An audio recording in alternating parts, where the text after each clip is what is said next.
A gente está vendo na área de conectividade rural 3 faixas, pelo menos, predominando. Quer dizer, nós temos o uso da 250, nós temos o uso da 450 e nós temos o uso da 700. Nós vamos ter uma faixa predominante logo mais, ou a gente vai continuar com as 3 e com projetos diferentes, mesmo que não tenha escala? Quer saber isso? Eu vou começar com o Alexandre. 700 MHz é uma frequência, né, 3GPP, uma frequência que é padrão mundial, e você tem a mesma frequência usada nos Estados Unidos, na China. Então, você tem uma característica de ter um ecossistema de dispositivos que já está a teu dispor, né, já é utilizado na cidade e que você pode usar ele no campo, né? Por outro lado, você tem a questão do 250 MHz, que é uma frequência que não é padrão mundial, quer dizer, uma frequência que foi criada por algumas operações, mas não tem padrão. Então, você não tem smartphone nessa frequência, né? Você não vai e não tem previsão de ter. Já o 450 MHz é uma frequência 3GPP, acabou que ele não evoluiu. A minha visão é essa em relação a essas tecnologias, né? De novo, acho que hoje nós temos o 4G em 700 MHz sendo usado por todas as operadoras, né? Você tem escala, é a mesma tecnologia que você bota na cidade, você bota no campo, isso cria um custo reduzido, né? O que faz todo mundo se beneficiar. O Diego, agora eu queria a opinião do Diego. Como é que você está avaliando essa questão das frequências? Uma predominante ou dá para conviver? Se você tem uma tecnologia que você não consegue ter um ganho de escopo ou de escala, fica mais difícil a adoção. Se você não tem um dispositivo que consegue transitar de dentro da fazenda até o outro lado do mundo, se conectando a diferentes redes, é quase impossível, né? Então, nessa abordagem, eu acho que é quase que natural você seguir por uma frequência, por uma tecnologia que seja comum a diferentes devices. Utilizar o 700, ele traz também, na verdade, 700, 1800, assim por diante, ele traz algumas vantagens, como, por exemplo, a adoção de tecnologias específicas para IoT, que é o caso do LPWA. Seja ele o NB-IoT, seja ele o LTE-M, ambos estão em cima do 4G. Se eu hoje produzo para a cidade, eu vou usar o exemplo do rastreador, né? Um rastreador onde eu já tenho na minha produção todo ele montado, com aquele modem específico, eu consigo comprar no volume, que eu consigo ter uma economia efetiva, eu consigo entregar isso para o produtor tão barato quanto eu entrego hoje para o agente na cidade, em que pese o fato de 450 a gente ter essa divisão ao longo dos estados brasileiros, o que não exclui você utilizar o 400 em outras situações, né? Obviamente, talvez para fins específicos, talvez uma rede privativa, por exemplo, mas o fato é, ter uma rede isolada, onde você não consiga ter essa interconexão entre diferentes dispositivos e principalmente que não seja uma rede de fácil acesso à cadeia de produção como um todo, fica muito difícil você transformar em realidade a adoção massiva de dispositivos. A necessidade é efetivamente ter uma tecnologia que consiga ser comum a diferentes dispositivos. E hoje, pelo que a gente tem visto, o 700 de fato é aquele que melhor endereça esse ponto pela facilidade de acesso de toda uma cadeia e pela facilidade também de adoção da tecnologia, não somente por quem produz, mas também por quem utiliza. Eduardo, agora, o que você acha? Eu vou ser mais pragmático aqui, tá? Número 1, 700, número 2, 450 e número 10, ou número 100, 250. Basicamente pelos motivos que eles já falaram. 700, ganho de escala, 450, soluções nichadas. Eu acho assim, por exemplo, nossa área de concessão no 450 envolve Amazônia, Pará, Rondônia, etc. Áreas, obviamente, com bastante adensadas de floresta, né? Então, se você quiser fazer um monitoramento, por exemplo, de queimadas, esse tipo de coisa, você não vai fazer no 700, faz no 450, porque são poucos dispositivos e é um ecossistema fechado, né? Então, 450, ok para essa aplicação. Então, por isso que eu acho que o 450 não é desprezível, né?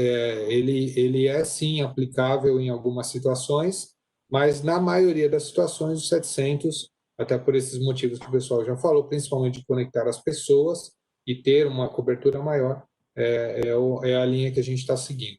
Paulo, sua avaliação? Então, assim, definitivamente o 700 é o que está à mão, né? O 450, a gente fez um trabalho muito bacana com a Vivo, lá em Piracicaba, fizemos 450 e 700, a gente pôde ver essas diferenças claramente, a facilidade de se encontrar um terminal 700, 450 a gente tem que trabalhar muito mais para conseguir isso. E para concluir, né, o Alexandre colocou a questão do 5G, né? Eu acho que o 5G vai surgir no campo e não demora, né? E aí tem dois motivos para isso, né? O primeiro deles é que hoje a gente já consegue colocar o 4G e o 5G no mesmo rádio e na mesma frequência, né? Então, isso facilita muito a introdução. É claro que não resolve o problema de velocidade, né? Nesse aspecto, o ganho não é tão substancial, mas definitivamente traz o benefício da latência no sinal. Então, isso pode ser relevante no agro, sim, quando a gente fala de veículos autônomos, de sincronização de GPS. O GPS não necessariamente é feito apenas com os dispositivos GPS, com conexão direta ao satélite. O sinal de correção pode vir pela rede móvel, e ele vindo pela rede móvel, o 5G reduz muito a latência e ajuda a aumentar a precisão. Tem uma pergunta aqui que eu ia fazer, mas veio de quem está assistindo, então, Luísa Costa. A comunicação via satélite é viável para a IoT no agro ou ainda é inviável?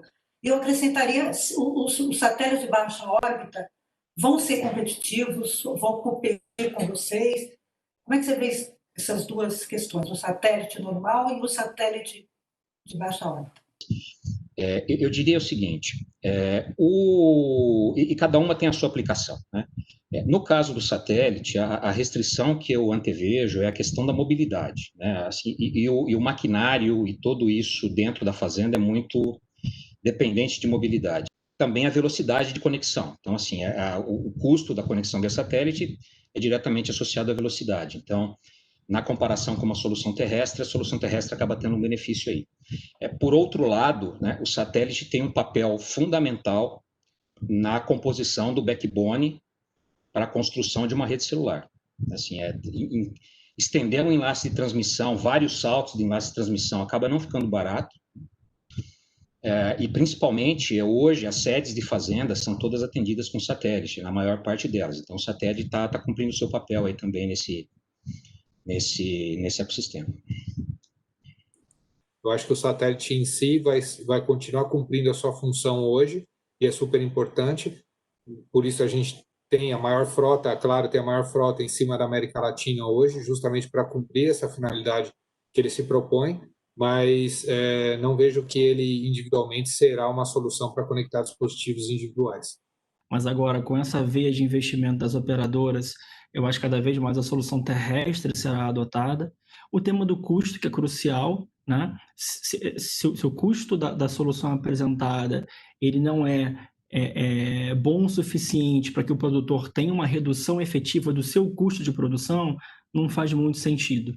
Efetivamente, a gente consegue, inclusive numa visão de esfera governamental, ser mais efetivo com a comunicação terrestre. Mas acho que eu acrescentaria dois pontos aqui, que é o seguinte. Primeiro, acho que a comunicação via satélite, hoje, ela é fundamental para o produtor, para ele ter internet na sede, né, para ele emitir nota fiscal, que ele precisa ter conectividade, né, isso sem dúvida nenhuma.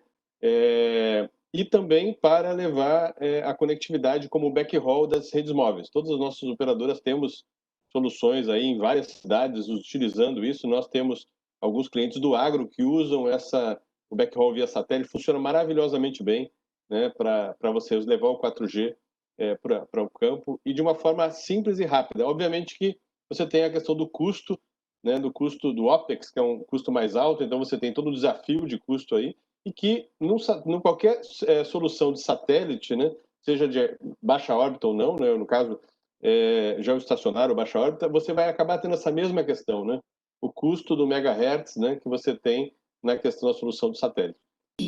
As três operadoras estão com um modelo de levar a conectividade e solução.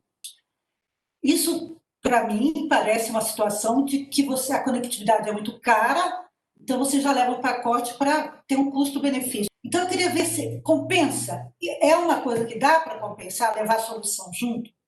Ou é uma demanda do produtor que vem com um monte de solução e precisa integrar, ele não quer essa preocupação toda?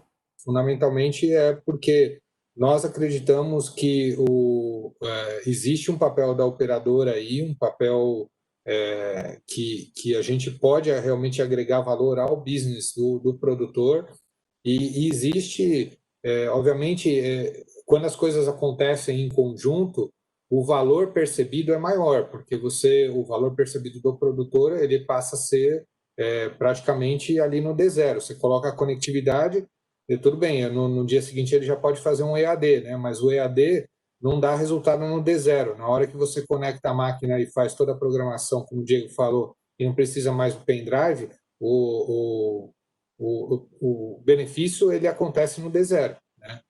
É uma oportunidade de business para a operadora, mas não é fundamentalmente porque a conectividade é cara, não, assim, pelo menos no nosso ponto de vista, tá? O que a gente faz, na verdade, é encurtar um caminho, né? E ser o facilitador da adoção da tecnologia. A conectividade, ela é basicamente o alicerce.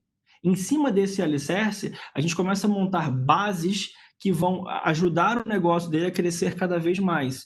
Levar a conectividade como alicerce, mas ajudar o cliente a montar essas bases para ter um negócio mais eficiente. Então, acho que é quase natural, é complementar conectividade com soluções, é criar esse portfólio mais abrangente. Talvez a palavra-chave seja, ou a frase-chave seja modelos de negócios flexíveis. Então, a gente tem que pensar no diferente de forma diferente. Se a gente trabalhar o diferente de forma igual, a gente nunca vai chegar a lugar nenhum, entendeu? Então, a gente acabou trazendo um pouco disso, por ter começado tudo isso, fez com que todo mundo pensasse de forma diferente. E aí estamos nós aqui discutindo algo sensacional para esse país, né? Que é justamente a gente conseguir aumentar a cobertura e para realmente ser um driver da transformação digital do agronegócio do país.